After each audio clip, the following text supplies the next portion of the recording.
नमस्कार, मैं आयुष सूर्यवंशी। खबरों में छिपे होते हैं कई सवाल और इन सवालों के होते हैं कई जवाब। इन जवाबों पर कहीं पर्दा है तो कहीं पूरी तरह से हैं पारदर्शी। लेकिन खबरें जब आती हैं तो खामोशी में सेंध लगाती हैं और ऐसे में इन खबरों में दखल देना जरूरी हो जाता है और इस दखल से ही अंदर की खबर बाहर आती है। इन्हीं खबरों के करीब चलते हैं। 9 PM स्पेशल की शुरुआत करते हैं और आज से ठीक 4 साल 7 महीने और 22 दिन पहले गृह मंत्री अमित शाह के एक फैसले ने जम्मू कश्मीर की तस्वीर बदल कर रख दी। उस तारीख में दिन सोमवार था। जम्मू कश्मीर से धारा 370 हटाई गई। आज की तारीख में दिन बुधवार है और जम्मू कश्मीर से अफस्पा कानून हटाने के संकेत दिए गए हैं। दोनों ही मामलों में आम कश्मीरियों की जिंदगी का ख्याल रखा गया। गृह मंत्री अमित शाह ने दावा किया है कि केंद्र सरकार जम्मू कश्मीर से सेना वापस बुलाने और अफस्पा को हटाने पर विचार करेगी। शाह ने यह भी कहा है कि सरकार की योजना जम्मू कश्मीर से सैनिकों को वापस बुलाने और कानून व्यवस्था को जम्मू कश्मीर पुलिस के हवाले करने की ये तैयारी है। तो आखिर अफस्पा है क्या, इससे क्यों लागू किया जाता है, इसके तहत कौन से नियम कानून लागू होते हैं और इससे आम कश्मीरियों की जिंदगी किस कदर बदलेगी, सब बात होगी इत्मीनान से। लेकिन उससे पहले गृह मंत्री को सुन लेते हैं। 7 साल का एक ब्लूप्रिंट बना है। जम्मू कश्मीर पुलिस को हम स्ट्रेंथी करें। जम्मू कश्मीर की पुलिस अब अपने पैरों पर खड़ी हुई और जितनी भी मुठभेड़ हुई है इसमें ज़्यादातर अब जम्मू कश्मीर की पुलिस करती है, क्योंकि फोर्थ फ्रंट पर वही रहती है। हम सपोर्ट में सेंट्रल फोर्सेस रहती है। तो एक कल्चर बदला है। पहले जम्मू कश्मीर की पुलिस पर विश्वास नहीं किया जाता था दिल्ली की ओर से। हमने जम्मू कश्मीर की पुलिस में एक गुणात्मक बदलाव लाया है। तो सुना आपने, गृह मंत्री अमित शाह का कहना है कि वो जम्मू कश्मीर की घाटी से अफस्पा हटाने पर विचार कर रहे हैं। ऐसे में सबसे पहले ये जान लेना जरूरी है कि आखिर ये अफस्पा है क्या। AFSPA अफस्पा एक ऐसा कानून है जो केवल अशांत क्षेत्रों में लागू किया जाता है। देश के इन जगहों पर सुरक्षा बल बिना वारंट के किसी को भी गिरफ्तार कर सकते हैं। कई मामलों में बल प्रयोग भी हो सकता है, इसकी इजाजत होती है। पूर्वोत्तर में सुरक्षा बलों की सहूलियत के लिए 11 सितंबर 1958 को यह कानून पास किया गया था। 1989 में जम्मू कश्मीर में आतंकवाद जब बढ़ा तो यहां पर भी अगले साल यानी 1990 में अफस्पा को लागू किया गया। अशांत क्षेत्र कौन कौन से होंगे, क्या कायदा इसका है, यह भी केंद्र सरकार ही तय करती है। अफस्पा यानी सशस्त्र बल विशेष अधिकार अधिनियम को 11 सितंबर 1958 को पारित किया गया था। इस अधिनियम को भारत के पूर्वोत्तर राज्यों में पहले लागू किया गया था। इन राज्यों में उग्रवाद की समस्या लगातार बढ़ी थी और उसके बाद 1989 में जम्मू कश्मीर में आतंकवाद ने सिर उठाया, जिसके बाद यहां भी 1990 में अफस्पा को लागू कर दिया गया। समय समय पर इस कानून को लेकर काफी विरोध भी दिखे हैं। आज जब इसे हटाने की बात की जा रही है तब भी इसको लेकर विरोध जारी है। जहां तक अफस्पा को हटाने की बात है, बिस्मिल्लाह करके आज ही शुरू करिए। जब कहते हैं कि हालात बिल्कुल नॉर्मल हैं, जब कहते हैं कि मिलिटेंसी खत्म हो चुकी है, जब कहते हैं कि अब अलायदी पसंद सोच रही नहीं और जम्मू कश्मीर के हालात इससे ज्यादा बेहतर कभी थे नहीं, तो इंतजार किस चीज का? पहले ही कर देना था। मैं तो 2011 से इस दिन का इंतजार करता आया हूं और कोशिशें भी हमने बहुत की अफस्पा हटाने की। अगर होम मिनिस्टर साहब वाकई में करना चाहते हैं तो उनको एक अच्छी बिगिनिंग ईद से पहले एज अ गुडविल जेस्चर करनी चाहिए कि जो यहाँ इतनी हजारों की तादाद में यंग कश्मीरी लड़के हैं, जैसे उन्होंने अपने इंटरव्यू में ये भी कहा कि वो यंग कश्मीरी लड़कों से ही बात करेंगे, तो ऐसे बहुत सारे कश्मीरी लड़के हैं जो अभी जेल में हैं अंडर UAPA, अंडर PSA, तो वो उनको भी रिलीज करें। जो हमारे जर्नलिस्ट इतने सारे हैं, तो he should start by doing this, but we welcome this. But हमारा यही एप्रीहेंशन है कि ये कहीं जुमलेबाजी ना हो। अफस्पा के तहत सेना को कौन से अधिकार मिले, उस पर भी जरा गौर कर लेते हैं। अफस्पा लागू होने की स्थिति में सेना कहीं भी 5 या 5 से अधिक लोगों के इकट्ठा होने पर रोक लगा सकती है और सेना के पास बिना वारंट के किसी को भी गिरफ्तार करने का अधिकार होता है। साथ ही चेतावनी का उल्लंघन करने पर गोली मारने तक का अधिकार सेना के जवानों के पास होता है। सेना किसी के भी घर पर बिना वारंट तलाशी ले सकती है। हालांकि अफस्पा के तहत गिरफ्तार किए गए व्यक्ति को सेना को नजदीकी पुलिस स्टेशन को सौंपना जरूरी होता है। किसी की भी अगर गिरफ्तारी होती है तो कारण बताने के लिए एक विस्तृत रिपोर्ट देनी होती है। एक वक्त अफस्पा पूर्वोत्तर भारत के असम, मणिपुर, त्रिपुरा, मेघालय, अरुणाचल प्रदेश, मिजोरम और नागालैंड में लागू था। साल 2015 में इसे त्रिपुरा से हटाया गया था। वहीं पूर्वोत्तर के तमाम राज्यों में धीरे धीरे इस कानून में ढील दी जा रही है। कई शहरों में अब आंशिक या पूरी तरह से अफस्पा को हटा दिया गया है। अब जम्मू कश्मीर से भी अफस्पा को हटाने के संकेत गृह मंत्री ने दिए हैं। अब जब संकेतों की बात आती है तो गृह मंत्री अमित शाह ने अपने इस इंटरव्यू में कई संकेत दिए हैं। एक बार जरा उन संकेतों को भी सिलसिलेवार ढंग से समझ लेते हैं। अमित शाह ने यहां कहा कि जम्मू कश्मीर के ओबीसी को मोदी सरकार ने रिजर्वेशन दिया। महिलाओं को भी हमारी सरकार ने 1/3 आरक्षण दिया है। पंचायत और शहरी स्थानीय निकायों में भी ओबीसी रिजर्वेशन की व्यवस्था की गई है। हमने ही एससी और एसटी के लिए रिजर्वेशन की जगह बनाई। ये इस पर गृहमंत्री अमित शाह का जोर रहा। गृहमंत्री आगे कहते हैं कि हमने गुज्जर और बकरवाल समुदाय की हिस्सेदारी कम किए बिना पहाड़ियों को 10% तक आरक्षण दिया। अमित शाह कहते हैं कि जब यहां आतंकवाद का दौर था तब अब्दुल्ला इंग्लैंड के दौरे पर चले जाते थे। अब्दुल्ला और महबूबा मुफ्ती को जम्मू कश्मीर के मुद्दों पर राय देने का कोई हक नहीं है। इन दोनों के कार्यकाल में बहुत फेक एनकाउंटर हुए। पिछले 5 साल में जम्मू कश्मीर में एक भी फेक एनकाउंटर नहीं हुआ, बल्कि फेक एनकाउंटर में शामिल लोगों के खिलाफ एफआईआर दर्ज हुई है। इसके साथ ही अमित शाह ने कहा कि मोदी सरकार ने 12 संगठनों को बैन किया है जिनके तार आतंकवाद से जुड़े थे। आगे कहते हैं गृहमंत्री कि हमारी सरकार में टेरर फंडिंग से जुड़े 22 केस दर्ज किए गए, 150 करोड़ की संपत्तियां सीज की गई, साथ ही 134 बैंक अकाउंट भी फ्रीज किए गए हैं। अमित शाह ने इसके साथ ही कहा कि लोगों के बिना सपोर्ट के ये बदलाव नहीं मिल सकते थे। जो लोग इस्लाम की बात करते हैं उन्हें पता होना चाहिए कि मरने वालों में 85% हमारे मुस्लिम भाई बहन थे। मैं यहाँ युवाओं से कहता हूँ कि उन्हें पाकिस्तान की तरफ से हो रही साजिश से दूर रहना चाहिए। इस पर गृह मंत्री अमित शाह का जोर रहा। उन्होंने कहा कि केंद्र सरकार का कहना है कि जम्मू कश्मीर में आतंकियों का मूवमेंट काफी कम हुआ है और आंकड़े बताते हैं कि आतंकवाद में 80% कमी आई है। पत्थरबाजी की घटनाएं पूरी तरह खत्म हुई। बंद, प्रदर्शन और हड़तालें गायब हो गए हैं। ये जिक्र उनका कहा। गृहमंत्री ने कहा कि 2010 में पथराव की 2564 घटनाएं हुई थी जो अब शून्य है। पत्थरबाजी की घटनाएं पूरी तरह खत्म हुई हैं। 2004 से 2014 तक यानी कि 10 साल में कुल 7217 आतंकी घटनाएं हुई। 2014 से 2023 यानी कि अगले 9 साल का हिसाब किताब ये रहा कि घटकर 2227 तक सिमट गई और ये करीब 70% की कमी है, जिसका जिक्र गृहमंत्री ने किया। 2004 से 2014 तक मौतों की कुल संख्या 2829 थी। फिर अगले 10 साल का हिसाब किताब यानी 2014 से 23 के दौरान घटकर 915 हो गई, जो 68% की कमी है। सिविलियंस की मौतों में भी कमी आई है। 2004 से 2014 के बीच 1770 सिविलियंस की मौत हुई। मोदी सरकार के कार्यकाल में 341 मौतें हुई। वहीं 2004 से 2014 तक 1060 जवानों की शहादत हुई। 2014 से 2023 तक इसमें 46% की कमी आई है। मोदी सरकार के कार्यकाल में 5074 शहादतें हुई हैं। और ये वो आंकड़े हैं जो गृह मंत्री अमित शाह की ओर से बताए गए। इन आंकड़ों को बताते हुए अमित शाह ने कश्मीर के लोगों को एक बड़ा सरप्राइज देने की तैयारी कर ली है। अफस्पा हटाने की तारीख किसी भी दिन आ सकती है, क्योंकि खुद सरकार का कहना है कि हटाने का प्रोसेस लगातार जारी है। और आगे बढ़ते हैं, अहम खबर का रुख करते हैं। कुछ स्पेशल खाने का मन आपको भी होता है, और अगर ऐसा मन होता है तो आप क्या खाना पसंद करते हैं? आप में से कई लोग कहेंगे अगर वेजिटेरियन है तो दाल मखनी, और नॉनवेज है तो बटर चिकन। मुमकिन है कि कई लोग इसे रेस्टोरेंट में जाकर खाना पसंद करते होंगे, तो कुछ लोग घर पर ही बनाना पसंद करते हैं। लेकिन क्या आप जानते हैं कि ये डिश पहली दफा किसने बनाई? ये सवाल आज इसलिए क्योंकि ये सवाल हाईकोर्ट तक पहुंच चुका है।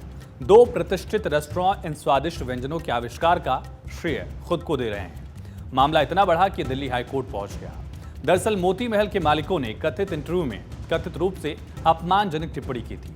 इसी का विरोध दरियागंज कर रहा है। इसकी ABCD समझने के लिए सबसे पहले ये 3 किरदार देखिए। कुंदन लाल जग्गी पहले किरदार, कुंदन लाल गुजराल और ठाकुर दास मागो। इन्हीं 3 किरदारों के इर्द गिर्द बटर चिकन की पहली घूम रही है। ये लोग तो आज दुनिया में नहीं हैं, लेकिन इनके वंशज आज बटर चिकन की लड़ाई कानूनी तौर पर लड़ रहे हैं, हाईकोर्ट तक पहुंचे। और ये वो 3 चेहरे हैं जिनके बीच या जिनके नाम पर कहा जाए कि आज की तारीख में बटर चिकन का आविष्कार किसने किया, इस श्रेय को लेकर लड़ाई हाई कोर्ट तक पहुंच गई है और इसी को लेकर ये श्रेय का पूरा सिलसिला कि आखिर बटर चिकन सबसे पहले किसने बनाया। और आगे बढ़े, लेकिन उससे पहले इनके हाथ का बनाया हुआ बटर चिकन कितना कमाल का रहा होगा, इसका अंदाजा आप इसी बात से लगा सकते हैं कि इनका ऑर्डर खुद तत्कालीन प्रधानमंत्री नेहरू दिया करते थे। पहले पीएम जवाहरलाल नेहरू से लेकर इंदिरा गांधी, पूर्व राष्ट्रपति जाकिर हुसैन ने भी गुजराल के बनाए डिशेस को चखा है। इसके अलावा पाकिस्तान के तत्कालीन प्रधानमंत्री जुल्फिकार अली भुट्टो, पूर्व अमेरिकी प्रेसिडेंट निक्सन ने भी मोती महल में दाल मखनी और बटर चिकन का जायका लिया है। आज इनका स्वाद दुनिया भर में फैला हुआ है। इसके अलावा दुनिया के अलग अलग हिस्सों में भी इसका जिक्र मिलता है, इसके स्वाद की तारीफ होती है। कुंदन लाल के पोते मोनिश गुजराल अब मोती महल के बिजनेस को संभाल रहे हैं। समय के साथ साथ ये अपने मेन्यू में दूसरी डिशेस को भी जोड़ते गए। ये झगड़ा दो लोगों के बीच का है। एक तरफ है कुंदन लाल जग्गी के पोते, तो दूसरी तरफ है कुंदन लाल गुजराल के पोते।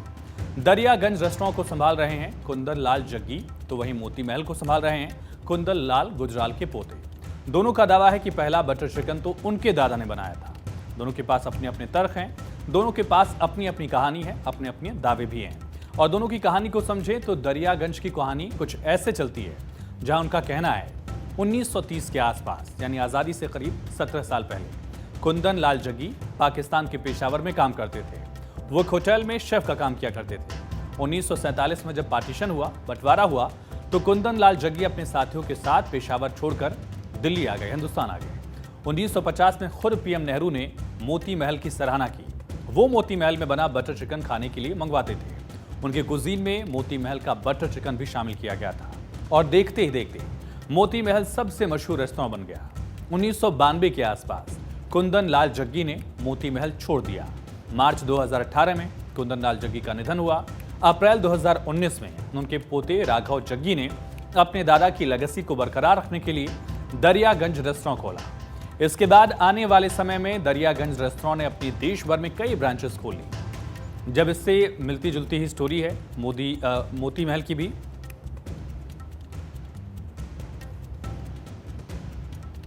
ये पूरी स्टोरी ऑफ दरियागंज है। क्या, कहां से कहानी शुरू हुई और कहां तक पहुंची, कानूनी लड़ाई से पहले ये सफर कैसा रहा, ये समझिए कि किस तरह से पाकिस्तान के पेशावर से आके राजधानी दिल्ली में बंटवारे की वजह से बसना पड़ा और वहां से सिलसिला शुरू होता है, जहां प्रधानमंत्री नेहरू से लेकर इंदिरा गांधी, यूएस के प्रेसिडेंट निक्सन से लेकर पाकिस्तान के पीएम जुल्फिकार अली भुट्टो तक यहां पहुंचते हैं, खाना खाते हैं और उसके साथ ही उसकी तारीफ दुनिया भर के अलग अलग देशों में भी होती है और देश के भी कई हिस्सों में इसकी ब्रांचेस खुल जाती हैं। कानूनी लड़ाई से पहले ये सफर समझना जरूरी था।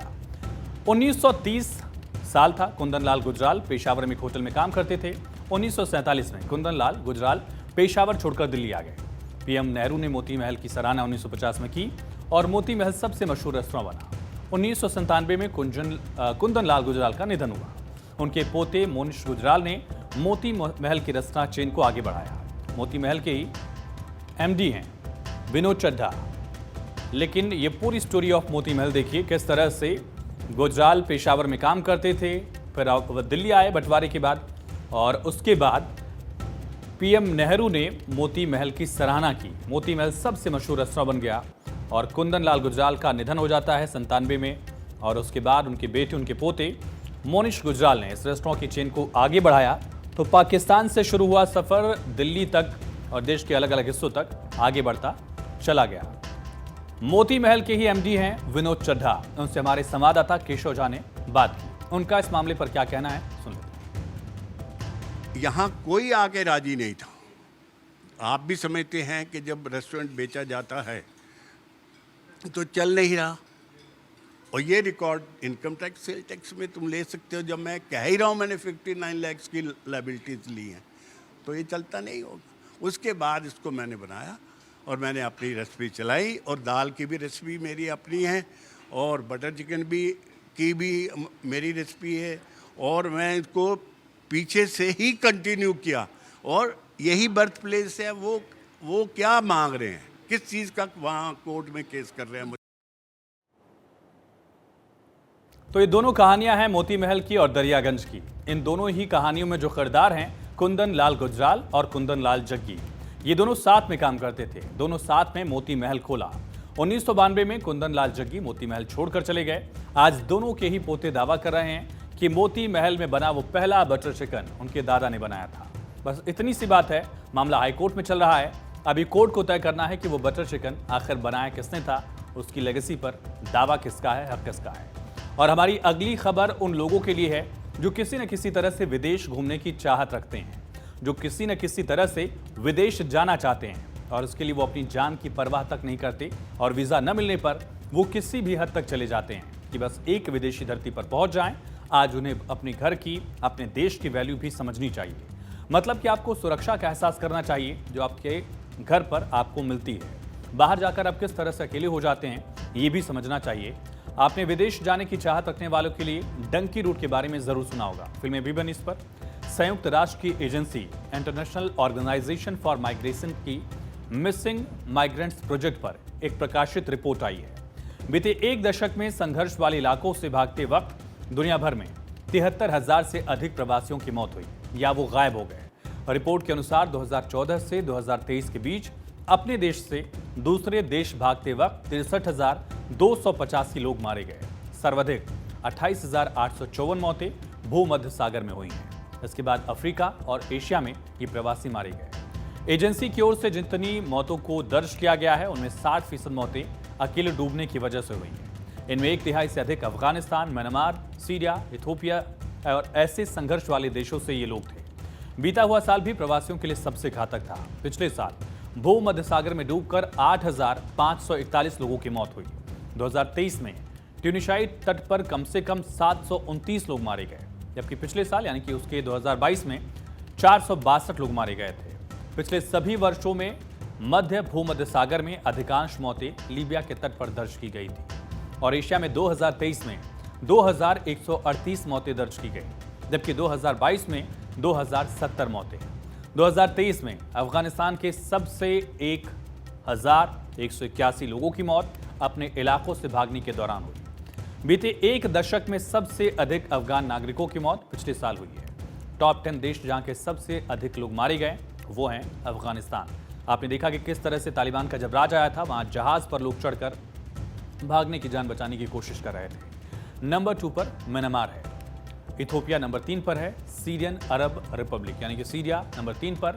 Mexico, Algeria, Morocco, Venezuela, Senegal और ग्वाटेमाला ये उन देशों की लिस्ट है जहां सबसे ज्यादा लोग दूसरे देश में जाने की कोशिश में, भागने की कोशिश में मारे गए हैं। और ये सभी आंकड़े पिछले 10 साल के हैं लगभग, यानी 2014 से 2023 के दौरान के। वहीं यूरोप ने प्रवासियों को रोकने के लिए कई कदम उठाए हैं। सरकारों ने ट्यूनीशिया और मिस्र जैसे भूमध्य सागरीय देशों को धन देने का वादा करके अपने देशों में प्रवासियों को आने से रोकने का प्रयास किया। इस महीने की शुरुआत में यूरोपीय संघ ने मिस्र को 7.4 अरब यूरो यानी करीब 8 अरब डॉलर की फंडिंग पैकेज देने का वादा किया था। और इसके अलावा हंगरी और ब्रिटेन समेत कई यूरोपीय देशों ने भी प्रवासियों पर अंकुश लगाने को सर्वोच्च प्राथमिकता दी है। भारत भी कई प्रयास कर रहा है ताकि इस तरह के अवैध प्रवासों को रोका जा सके, जिसे लोग डंकी मारना भी कहते हैं। डंकी रूट विदेश जाने का बैकडोर और गैर कानूनी तरीका है। ऐसे लोग जिन्हें वैध तरीके से किसी देश में जाने की इजाजत नहीं मिलती है वो डंकी रूट के जरिए अपनी मंजिल तक पहुंचने का प्रयास करते हैं। और ऐसे में अगर किसी शख्स को अमेरिका जाना है और उसे डायरेक्ट वहां जाने का वीजा नहीं मिलता है तो वो किसी ऐसे देश का वीजा हासिल कर सकता है जहां से अमेरिका जाना आसान है। वहां पहुंचने के बाद वो अवैध तरीके से अमेरिका में एंट्री कर लेता है। अमेरिका, कनाडा में डंकी रूट के जरिए एंट्री करने में लैटिन अमेरिकन कंट्रीज बहुत मददगार हैं। कमोवेश यही हालत यूरोप का भी है। भारत, पाकिस्तान, बांग्लादेश और दक्षिण एशिया के तमाम देशों के लोग ब्रिटेन, फ्रांस, इटली जैसे देश जाना चाहते हैं। वैध तरीके से एंट्री जब नहीं मिलती तो डंकी रूट ले लेते हैं। यूरोप में गैर कानूनी तरीके से प्रवेश के लिए सर्बिया सबसे लोकप्रिय डंकी रूट है। और आगे बढ़ते हैं। लोकसभा चुनाव से ठीक पहले प्रधानमंत्री नरेंद्र मोदी ने एक नया प्लान तैयार किया है। दरअसल पश्चिम बंगाल की कृष्णानगर लोकसभा सीट से बीजेपी की कैंडिडेट राजमाता अमृता रॉय से फोन पर बातचीत के दौरान पीएम ने अमृता रॉय से उनके चुनाव प्रचार की तैयारियों के बारे में जाना। साथ ही पीएम ने बताया कि वो उन कानूनी विकल्पों पर काम कर रहे हैं जो सुनिश्चित करें, तय कर सकें कि बंगाल के गरीबों से लूटा गया 3,000 करोड़ रुपए ईडी की ओर से भ्रष्टाचारियों से जब्त की गई संपत्ति के जरिए उन्हीं लोगों को वापस लौटाया जाए। आप एक बार ध्यान से इस कॉल रिकॉर्डिंग को सुनिए। अमृता जी नमस्कार। नमस्कार मोदी जी, आपका बहुत आभारी हूँ। आप मुझे चांस दिए हैं लोगों की सेवा करने के लिए हम 100% कोशिश करेंगे। आपका चुनाव अभियान कैसा चल रहा है? अभी तो हम निकले हैं, तो एक बीजेपी को उनका पिता का देहांत हो गया, हम इधर ही आए हुए हैं, तो अभी वापस जाके हम प्रचार में ही निकलेंगे। आपने देखा होगा इन दिनों लड़ाई दो खेमों में बट गई है। एकदम एक हमारा खेमा है जो इस देश से भ्रष्टाचार को मिटाने के लिए कदम उठा रहा है, और दूसरा हमारे सामने वाला खेमा है वो भ्रष्टाचारियों को बचाने के लिए इकट्ठे होना, एक दूसरे को बचाने के लिए लड़ाई लड़ना, आरोप करना, और जिन्होंने पहले खुद ने आरोप किए थे वो भी उनको बचाने में लग गए हैं। यानी उनके लिए देश उनकी प्राथमिकता नहीं है, सत्ता ही उनकी प्राथमिकता है। और इसलिए चुनाव में हमने भ्रष्टाचार मुक्त भारत बनाने के लिए लड़ना ही लड़ना है, क्योंकि हमारे देश के युवाओं का भविष्य उज्जवल बने, इसलिए भ्रष्टाचार से मुक्त देश होना ही चाहिए। आपको देखकर ही हम आए हैं। जी अमृता जी, मैं बहुत आपका आभारी हूं, क्योंकि हमारी टोली को आपने जब ये बताया तो मुझे जरूर लगा कि मुझे एक बार आपसे बात करनी चाहिए। अमृता जी, बंगाल के अन्य इलाकों की तरह हाँ जी, कृष्णा नगर में भी बीजेपी को बहुत उम्मीद के नजर से देखा जाता है। बहुत जनों ने बोला उन लोगों का डीए अटक गया, बहुत जनों ने बोला स्कूल में भर्ती कराने के लिए लाखों का पैसा चाहिए, बहुत जनों ने बोला हमको बोला था कि घर देंगे, नहीं दिया, तो क्या बोले इसको। अमृता जी, मैं आपको एक बात बताता हूँ। हाँ जी, मैं एक लीगल एडवाइस ले रहा हूँ। हाँ प्लीज बोलिए। हमने बंगाल में ये ईडी वालों ने करीब 3,000 करोड़ रुपया इनका अटैच किया हुआ है। अब ये पैसा गरीब आदमी का पैसा है। किसी ने शिक्षक होने के लिए पैसा दिया, किसी ने क्लार्क होने के लिए पैसा दिया। तो मैं जो लीगल एडवाइस ले रहा हूँ, तो मेरी इच्छा ये है, अगर मुझे लीगल एडवाइस मिलेगी तो नई सरकार बनते ही जो भी कानूनी प्रावधान करना पड़ेगा, कुछ नियम बनाने पड़ेंगे, तो मैं ये जो 3,000 करोड़ रुपया है, जो गरीब लोगों का पैसा है, और जिसने इस प्रकार का पैसा रिश्वत में दिया है, उन सबको मैं वापस पैसा करना चाहता हूं। तो सुना आपने, पीएम ने अमृता रॉय से ये भी कहा कि ये बात सभी को बताएं भी। अमृता राय पूर्व राजघराने की सदस्य हैं और टीएमसी की उम्मीदवार महुआ मोइत्रा के खिलाफ मैदान में हैं। भारत एक ग्लोबल लीडर की भूमिका में है। पिछले कुछ सालों में दुनिया के दिग्गज देशों ने भी भारत का लोहा माना है। कुछ दिनों बाद देश में लोकसभा चुनाव हैं और उससे पहले भारत की इकोनॉमी को लेकर PwC नाम की एक इंटरनेशनल संस्था ने जो रिपोर्ट जारी की है, उसके मुताबिक न सिर्फ भारत को दुनिया की तीसरी सबसे बड़ी अर्थव्यवस्था बनाने का पीएम मोदी का सपना साकार होता नजर आ रहा है, बल्कि रिपोर्ट में यह भी अनुमान जताया गया है कि भारत दुनिया की दूसरी सबसे बड़ी अर्थव्यवस्था भी बनेगी। अर्थव्यवस्था को लेकर जिक्र है, अंतर्राष्ट्रीय संस्था PwC ने साल 2020 में द वर्ल्ड इन 2050 रिपोर्ट जारी की थी। एक ग्लोबल रिपोर्ट में कहा गया कि आने वाले 26 सालों में वो देश सबसे बड़ी अर्थव्यवस्थाएं होंगी जो आज उभर रहे हैं। इनमें भारत दुनिया की दूसरी सबसे बड़ी अर्थव्यवस्था बन जाएगा। रिपोर्ट में कहा गया कि अगले 10 साल में भारत विकास के बड़े बदलाव देखेगा। हर साल देश की जीडीपी में औसतन 5% की बढ़ोतरी देखी गई है। इसके साथ भारत दुनिया की सबसे तेजी से बढ़ती अर्थव्यवस्था है। रिपोर्ट में दावा किया गया कि भारत 2050 तक दुनिया की दूसरी सबसे बड़ी अर्थव्यवस्था होगी और विश्व की जीडीपी में 15% की हिस्सेदारी हो जाएगी। इस वक्त भारत दुनिया की 5वीं बड़ी अर्थव्यवस्था है और 2024 में विश्व की जीडीपी रैंकिंग में भारत नंबर 5 पर है। पीएम मोदी ने भी कुछ वक्त पहले कहा था कि भारत उनके तीसरे कार्यकाल में दुनिया की तीसरी सबसे बड़ी अर्थव्यवस्था बनेगी। आप जानते हैं कि हमारे पहले टर्म की शुरुआत में भारत वर्ल्ड इकोनॉमी में 10वें नंबर पे था। जब मुझे आप लोगों ने काम दिया तो हम अब 10 नंबर ही थे।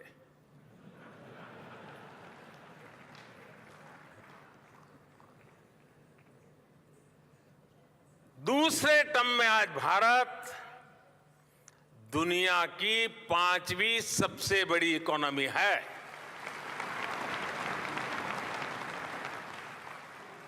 तीसरे टर्म में दुनिया की पहली 3 इकोनॉमीज में एक नाम भारत का होगा।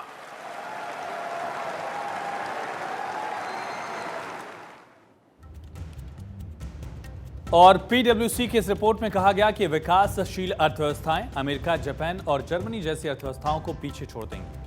रिपोर्ट में 2016 और 2050 की तुलना करके डेटा पेश किया गया है। रिपोर्ट में अनुमान जताया गया कि चीन, भारत, अमेरिका, इंडोनेशिया और ब्राजील 26 साल बाद इकोनॉमिक सुपर पावर होंगे। भारत, इंडोनेशिया और ब्राजील की अर्थव्यवस्था अभी उभर रही है, जो 2050 तक सुपर पावर बनेंगी। और आईएमएफ डेटा के भी मुताबिक दुनिया की टॉप 5 सबसे बड़ी अर्थव्यवस्थाओं पर अगर नजर डालें तो नंबर 1 पर अमेरिका है, पहले स्थान पर। चीन पहले से ही दुनिया की दूसरी सबसे बड़ी अर्थव्यवस्था है। तीसरे नंबर पर है जर्मनी और चौथे नंबर पर जापान है। 5वें नंबर पर भारत है। पीडब्ल्यूसी संस्था के मुताबिक साल 2050 तक 5 महाशक्तियां दुनिया पर राज करेंगी। इनमें अमेरिका का नाम शामिल है। वर्तमान में 26,462 बिलियन डॉलर की जीडीपी के साथ अमेरिका दुनिया की सबसे बड़ी अर्थव्यवस्था है। हालांकि 26 साल बाद अमेरिका चीन और भारत से पिछड़कर नंबर 3 पर होगा। इंडोनेशिया, जो अगले 26 साल में दुनिया की चौथी सबसे बड़ी अर्थव्यवस्था बनेगी। हालांकि अभी इंडोनेशिया टॉप 10 में भी शामिल नहीं है। रिपोर्ट में अनुमान जताया गया है कि 2050 तक ये चौथे नंबर पर आ जाएगा। और जापान और जर्मनी को पीछे छोड़कर ब्राजील 26 सालों में दुनिया की 5वीं सबसे बड़ी अर्थव्यवस्था होगी। मौजूदा समय में जापान और जर्मनी तीसरे नंबर और चौथे नंबर पर हैं, लेकिन अनुमान जताया गया है कि अगले 26 सालों में ये दोनों देश टॉप 5 से बाहर होंगे। ब्राजील अभी 2,800 अरब डॉलर की अर्थव्यवस्था के साथ 10वीं सबसे बड़ी अर्थव्यवस्था है।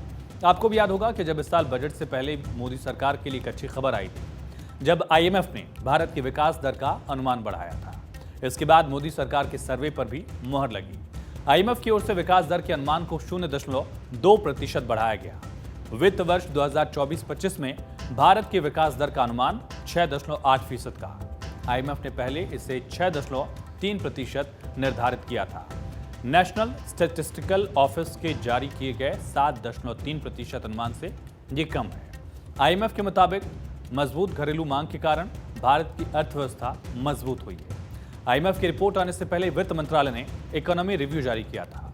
रिव्यू में 2024-25 में नॉमिनल जीडीपी ग्रोथ करीब 7% हो सकती है। रिव्यू रिपोर्ट में कहा गया था कि रफ्तार जारी रही तो अगले 3 साल में भारत दुनिया में तीसरी बड़ी इकोनॉमी होगा और भारत 3 साल में ही 5 ट्रिलियन डॉलर की अर्थव्यवस्था भी बनेगा।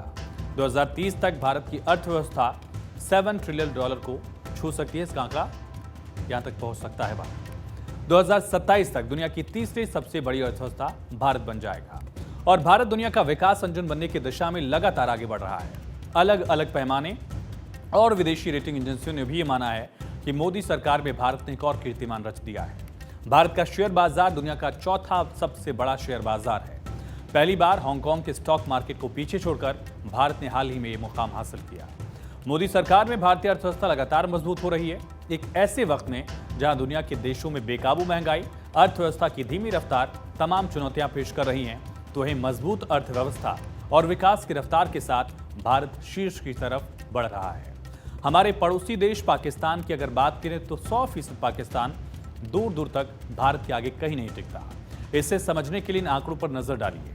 भारत और पाकिस्तान की तुलना करें तो भारत की जीडीपी इस समय 341 लाख करोड़ रुपए की है, जबकि पाकिस्तान की सिर्फ 27 लाख करोड़। इस लिहाज से पाकिस्तान की जीडीपी भारत की जीडीपी के 12वें हिस्से से भी कम है और भारत की जीडीपी का मौजूदा साइज करीब 3.7 ट्रिलियन डॉलर का है।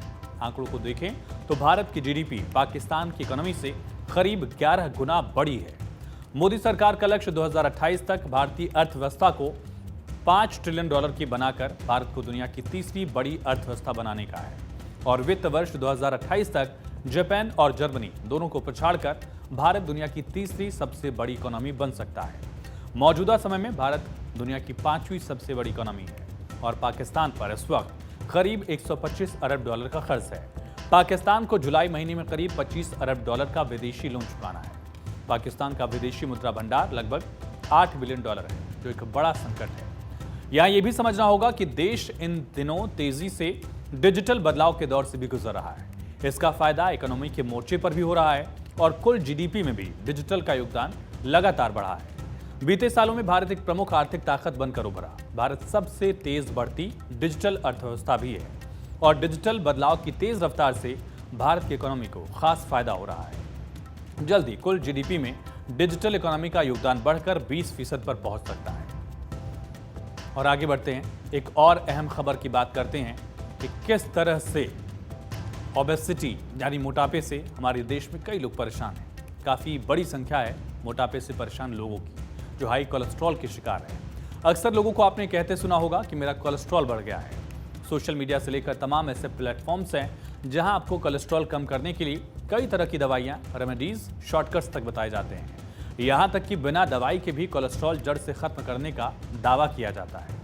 लेकिन कभी कभी सेहतमंद होने का शॉर्टकट किस हद तक घातक और जानलेवा हो सकता है, इसका डेप्थ एनालिसिस हम करेंगे। कोलेस्ट्रॉल बढ़ना एक तेजी से फैल रही गंभीर समस्या है। बहुत से लोग परेशान हैं। फैट से भरपूर जंक फूड खाना, सुस्त जीवन शैली, एक्सरसाइज नहीं करना और शराब का सेवन, ऐसी तमाम चीजें हैं जो हमारे शरीर में कोलेस्ट्रॉल बढ़ाने का काम करते हैं। लेकिन इसी कोलेस्ट्रॉल को कम करने के चक्कर में जापान में दवा खाने से 2 लोगों की मौत हो गई। 100 से ज्यादा लोग अस्पताल में भर्ती हैं और रिपोर्ट्स के मुताबिक मरने वालों का आंकड़ा बढ़ भी सकता है। इस घटना के बाद दवा बनाने वाली कंपनी के ऊपर कई सवाल खड़े हो रहे हैं। मामले के तूल पकड़ने के बाद दवा बनाने वाली कंपनी कोबयाशी फार्मास्यूटिकल ने 3 सप्लीमेंट दवाइयां बेनिकोजी, कोलस्टे हेल्प और 2 अन्य को बाजार से वापस ले लिया है। इन दवाइयों की जांच की जा रही है। बताया जा रहा है कि इन दवाओं में बेनिकोजी जो रेड यीस्ट चावल मिलाया जाता है इसमें, जिसको हाई कोलेस्ट्रॉल को कम करने के लिए स्टेटिन के ऑप्शन के तौर पर देखा जाता है। लेकिन जानकार इसमें केमिकल मिले होने से ऑर्गन डैमेज होने के डर की चेतावनी भी देते हैं। और जापान की हेल्थ मिनिस्ट्री ने कोबयाशी फार्मास्यूटिकल को जल्द से जल्द रिपोर्ट जमा करने को कहा है। वहीं दवा बनाने वाली कंपनी को भारी नुकसान झेलना पड़ा है। कोबयाशी फार्मास्यूटिकल के शेयर्स में तेजी से गिरावट दर्ज की गई है। स्वस्थ जीवन के लिए दिल को स्वस्थ रखना जरूरी है। आपका दिल स्वस्थ रहे और ठीक से काम करता रहे, इसके लिए भी जरूरी है कि आप अपने ब्लड प्रेशर और कोलेस्ट्रॉल लेवल को कंट्रोल करें। हाई ब्लड प्रेशर और कोलेस्ट्रॉल बढ़ने से आपको दिल के विभिन्न रोग होने की संभावना बढ़ जाती है, जिसमें स्ट्रोक और दिल का दौरा भी शामिल है। सवाल है ऐसे में कि कोलेस्ट्रॉल होता क्या है? दरअसल एक वैक्स जैसा पदार्थ है जो खून की नसों में इकट्ठा होता है। यह हर कोशिकाओं में पाया जाता है। जब इसकी मात्रा बढ़ती है तो इन नसों को ब्लॉक कर सकता है, जिससे ब्लड फ्लो धीमा हो जाता है या थम तक सकता है।